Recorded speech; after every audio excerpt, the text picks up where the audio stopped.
আসসালামু আলাইকুম আপুরা, আপনারা সবাই কেমন আছেন? আশা করি সবাই ভালো আছেন। তো দূরে কিংবা কাছে যেসব আপুরা আমাকে দেখতে পাচ্ছেন সবাইকে জানাই অসংখ্য ধন্যবাদ। তো সকাল সকাল আমি যেভাবে নাস্তা আর কি আজকে খুবই সংক্ষিপ্ত করেছি। তো এটাকে আমি টোস্ট করেছি, পাউরুটি টোস্ট এবং চা। তো বাবুকে নাস্তা দিয়ে দিলাম। তো এখন আমি এটাকে আমি রান্নাটা আগে ভাগে করে ফেলবো। তো আমি আজকে রান্না করব রুই মাছের টমেটো দিয়ে দো পেঁয়াজি এবং শিম আলু ভাজি এবং টমেটো চাটনি। তো আমি একে একে ভাবলাম যেহেতু ঘরের কাজকর্মগুলো আমার করতেই হবে, তো আমি আগে রান্নাটা সেরে ফেলি। দেখা যায় তো আমি আজকে জিরাটাকে বাটা বাটা নিয়েছি। এখানে জিরা আদা রসুন একসাথে বাটা। তো এটা পরিমাণ মতো নিয়েছি এবং হলুদ মরিচ ধনিয়ার গুঁড়া নিলাম এবং লবণ দিয়ে নিয়েছি পানির পরিমাণ মতো। তো কিছুটা যেহেতু এখন টমেটোর সিজন আর খুবই রিজনেবল, তো সব কিছুতে দেখা যায় টমেটোটা একটু ভালোই লাগে, দেশি টমেটোটা খেতে ভালোই লাগে, খুব একটা খারাপ লাগে না। তো কাঁচামরিচ দিলাম। আর এখন আমার ধনিয়া পাতা যে আমার আসলে ছিল তো শেষ হয়ে গেছে, এখন আমার আর নামতে ইচ্ছে করতেছে না, নেমে আবার আনতে ইচ্ছে করতেছে না, যেহেতু আমারই নামতে হবে।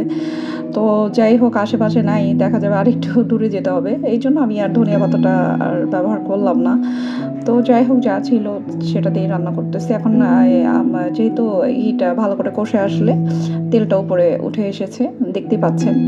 তো এখন মশলাটা ভালো করে কষে আসলে আর কি তরকারি আমি মাছগুলো আগে ভাগে ভেজে রেখেছিলাম। তো এই জন্যই আমি ভাজা মাছগুলো এটার উপর ছড়িয়ে দেবো।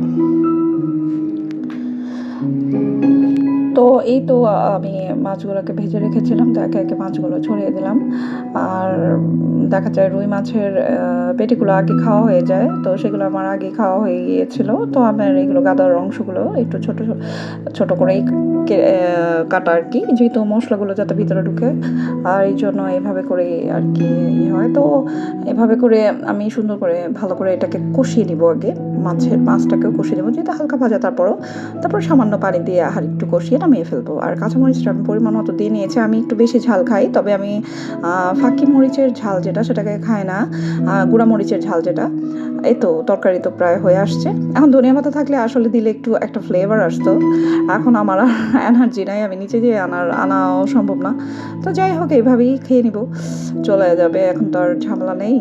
তো এটাই।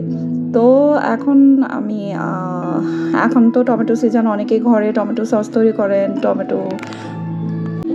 তারপর একে একে করে আমি এখন যেহেতু টমেটো সিজন, তো আমি টমেটো সস করবো। সস বলতে কি, মানে টমেটো চাটনি যেটাকে বলে আর কি, ভাতের সাথে খাওয়া যায়। তো আমার কাছে এই চাটনিটা ভালো লাগে। এখানে আমি সরিষার তেল দিয়ে পেঁয়াজটা আর রসুনটা কে হালকা বাদামি রঙ করে নিয়েছি। কাঁচামরিচ আপনি চাইলে শুকনো মরিচও দিতে পারেন, তবে আমি তো আগেই বললাম আমি একটু শুকনো মরিচটা ঝাল একটু কম, মানে আমি কাঁচামরিচের ঝালটা আমার কাছে ভালো লাগে।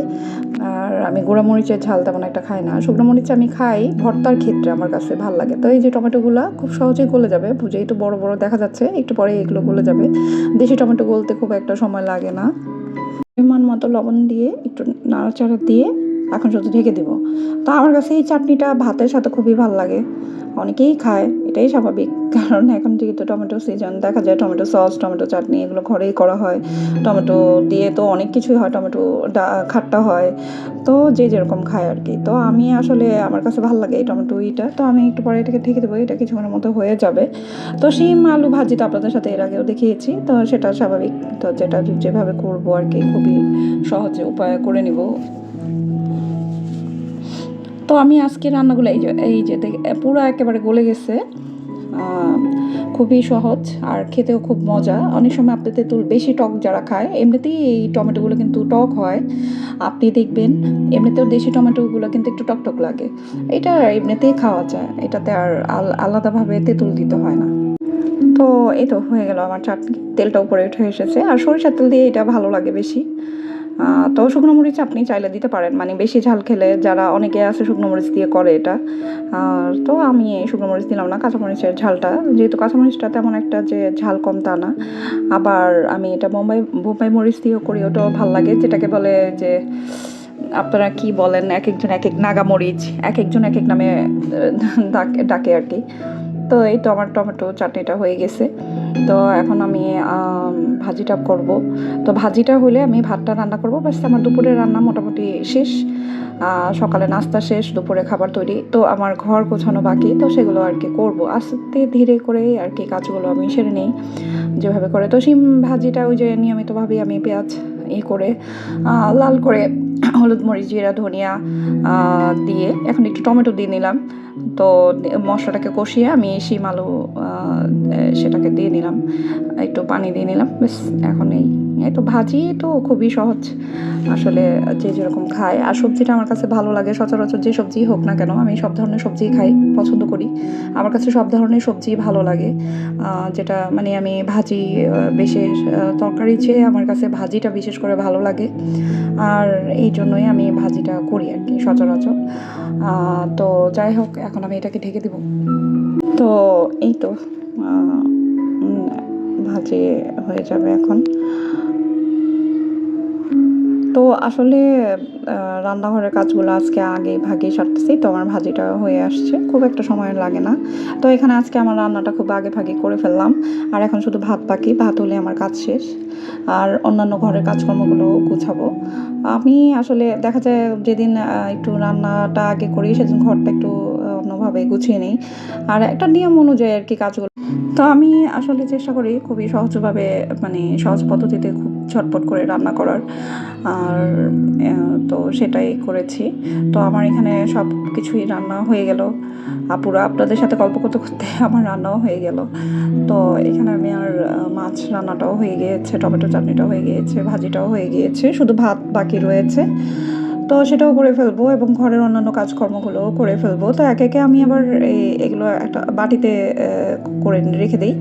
তো এই তো আমার মাছ রান্না, মাছ ভেজে এগুলো হয়ে গেল। তো এই তো এভাবে করে আমি ঘরগুলো আমার অনেক সময় রান্নাগুলো আগে করি, অনেক সময় ঘর পরে গুছাই, আবার অনেক সময় মানে মিলে ঝিলে আমি করে নিই। মানে যে এরকম আমার যখন যা সুবিধা হয়, যেহেতু কাজকর্মগুলো আমাকেই করতে হয়, তো সেভাবে করে আমি শিডিউল অনুযায়ী আমার গুছিয়ে নিই। তো আমি রান্নাটা আগে ভাগে সেরে নিলাম। তো ভাতটা শুধু বাকি, ভাত আর ডাল শুধু রান্না বাকি। তো এই তিনটা আগে ভাগে হয়ে গিয়েছে। তো এই তো দেখা যায় সবসময় আমার কাছে সবজি দিয়ে যে তরকারি রান্না করে, তো মাছ রান্না করে সেটা ভালো লাগে না। অনেক সময় ভাজিটা আলাদাই ভালো লাগে, মানে বিশেষ করে আমি এটা পছন্দ করি, মাছটা আলাদা দপিচি করি এবং ভাজিটা আলাদা, আমার কাছে এটা ভালো লাগে আর কি। তো যে যেমন খায় আসলে, সবাই তো একরকম খায় না। তো আমি সবসময় কীরকম করি না আর কি। আজকের ওয়েদারটা খুব সুন্দর ছিল, এই যে বারান্দায় আসলাম, দেখলাম গাছগুলো মাঝে মাঝে দেখা যায় সবুজ থেকে অন্য কালার হয়ে যায়, আবার গাছগুলো মাঝে মাঝে সবুজ হয়ে যায়, তো ভালোই লাগে। তো ভালো থাকবেন আপুরা, অনেক কথাই বললাম। খোদা হাফেজ সবাইকে। ভালো লাগলে লাইক কমেন্ট শেয়ার করবেন।